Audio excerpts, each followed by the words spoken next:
प्रिय छात्रों, आपका मेरे इस चैनल में हार्दिक स्वागत है, अभिनंदन है। मैं दशम वर्ग के छात्रों के लिए और इंटर ग्रेजुएशन के छात्रों के लिए भी इस प्रकार से देता हूं कि दोनों के लिए फायदेमंद हो। पंचमी तत्पुरुष, इसका सूत्र है पंचमी भयेन दु एक 37। अष्टाध्यायी के दूसरे अध्याय के प्रथम पाद का 37वां सूत्र है। यह कहता है कि पंचम्यंत, पंचमी मतलब पंचम्यंत जितने भी शब्द हैं पंचम्यंत, उनका भयेन, भयवाची समर्थ सुबंत के साथ समास होता है विकल्प से। यही इसका कहता है। जैसे चोर भयम, उदाहरण दिया है चोर भयम, चोराद भयम, इसका विग्रह हो जाएगा।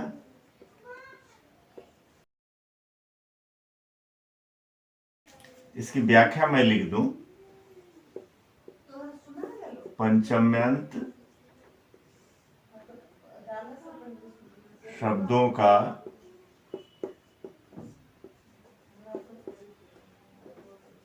भयेन यानी भयवाची समर्थ सुबंत के साथ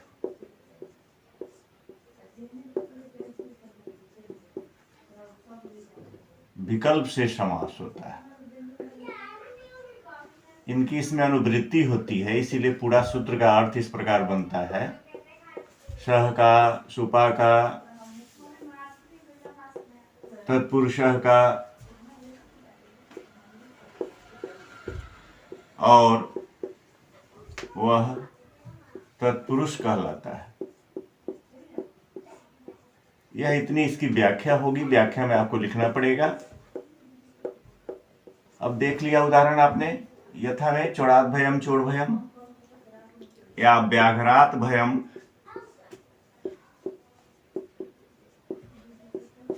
व्याघ्र भयम भी दे सकते हैं आप, बाघ से डर।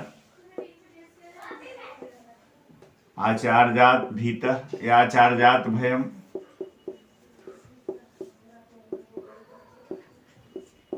आचार्य भयम।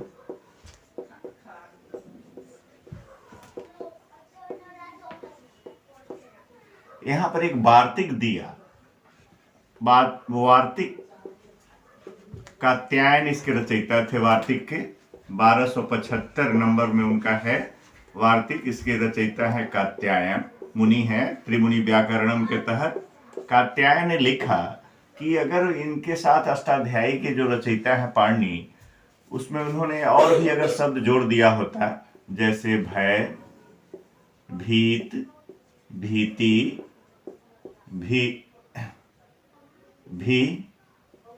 भीरिति, वाच्यम, ऐसा उन्होंने वार्तिक दिया कि अगर उसके साथ वो भय, भीत, भीति, भी, इन शब्दों को भी जोड़ते तो भी और अच्छा होता, इनसे भी समास हो जाता। यानी कहने का अर्थ उनका था कि ये भी शब्द जोड़ देना चाहिए, सभी भय अर्थ में है। इसी आधार पर उन्होंने दिया ब्रिक भीतः। ब्रिक कहते हैं भेड़ को, ब्रिक भीतः, तो ब्रिकाद भीतः, भेड़ से भय।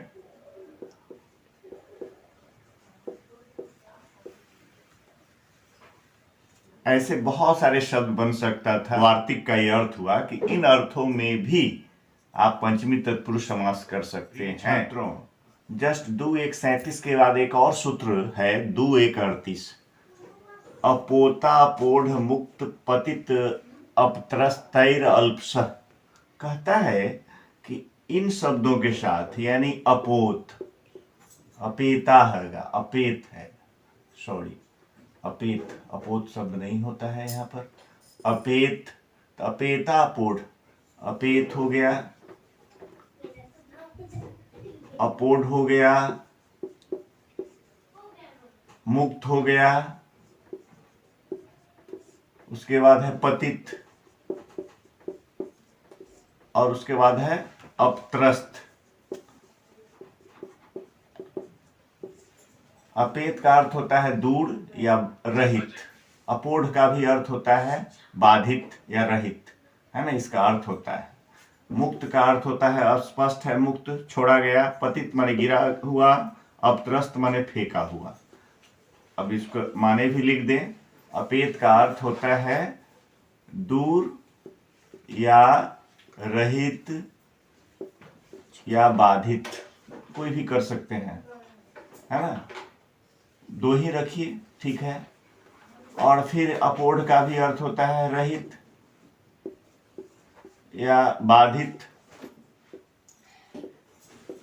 मुक्त का अर्थ भी होता है छोड़ा गया, छोड़ा गया। पतित का अर्थ गिरा हुआ। अपत्रस्त का अर्थ फेंका हुआ।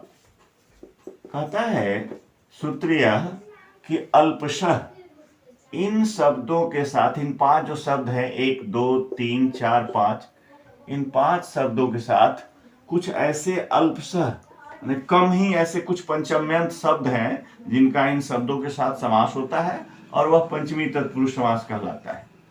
इन अर्थों में कुछ ऐसे, जैसे आप देख सकते हैं, आपको हम लिख दें सुखातपेतः, सुख से दूर या सुख से रहित, सुखातपेतः मैंने दिया।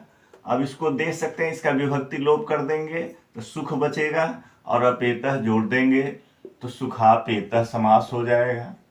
सुखापेतः संधि भी हो जाएगी और सुख का दोनों मिलकर आ हो जाएगा, तो सुखापेतः, सुख से दूर यानी सुख से रहित कोई व्यक्ति है, इसका अर्थ हो जाएगा सुख से रहित।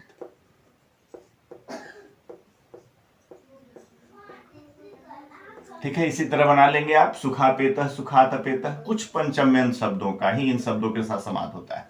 इसमें अल्पशः प्रयोग किया गया है, इसी के कारण इसका अर्थ आ रहा है कि कुछ ही ऐसे पंचम्यंत शब्द है जिनका इन 5 शब्दों के साथ समास होता है।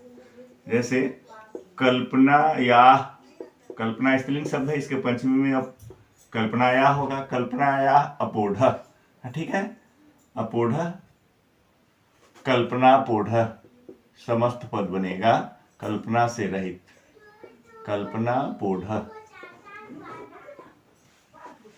संस्कृत में नीचे यहाँ ढ नहीं होता है, इसको ढ पढ़ा जाता है, हिंदी में नीचे दे देते हैं उनका। मुक्त, चक्र मुक्त, चक्रात मुक्त,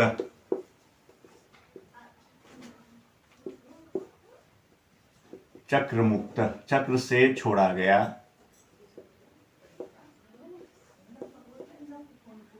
पतितः, आप इसको दे सकते हैं स्वर्ग पतितः, स्वर्गात पतितः, स्वर्ग से गिरा हुआ, स्वर्ग पतितः। या वृक्ष पतितः भी आ सकता है, वृक्षात पतितः, इसके उदाहरण के रूप में आप दे सकते हैं। और भी वृक्षात पतितः, वृक्ष पतितः, वृक्ष से गिरा हुआ। अपत्रस्त, तरंग से फेंका हुआ, हम कर सकते हैं तरंगान, तरंगात या तरंगेभ्य, है ना, तरंगात अपत्रस्त, तरंग तरंग, तरंगापत्रस्त हो जाएगा, संधि हो जाएगी, तरंग से फेंका हुआ। इसके अलावे भी बहुत सारे शब्द हैं, जैसे च्युत है, च्युत से भी होता है।